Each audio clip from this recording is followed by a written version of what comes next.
ito ay rated SPG. Striktong patnubay at gabay ng magulang ang kailangan. Maaaring may masiselang tema, lengguwahe, karahasan, sexual, horror o droga na hindi angkop sa mga... Nanggagalaiti nga sa galit itong si Andrea simula nga nang malaman niya ang katotohanang nililihim sa kanya ni Colleen at ni Felma na nakatira nga at nakabalik na nga sa kanilang buhay itong si Manuel, ang kanyang ama.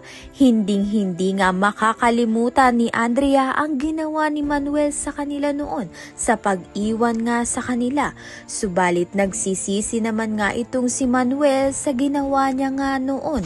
Sa galit nga nito ni Andrea ay nawawala na nga ang respeto niya para sa kanyang magulang, lalong-lalo na sa kanyang ina na si Felma. Dahil na itulak niya nga ito, nag-decide na nga itong si Andrea na lumayas na nga sa bahay nila kung papatirahin pa rin nga ni Felma ito ngang si Jessica at si Manuel sa bahay nila. Subalit ito ngang si Colleen kapag nga raw ginawa iyon ni Felma ay sasama nga raw siya kay Jessica at kay Manuel.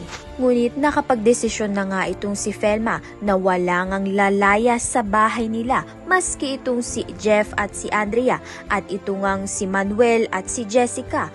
Kaya naman nga't magsasama-sama nga sila sa isang tahanan. Kaya naman nga't yan at iba pa ang dapat nating pakaabangan. Maraming salamat sa iyong panonood.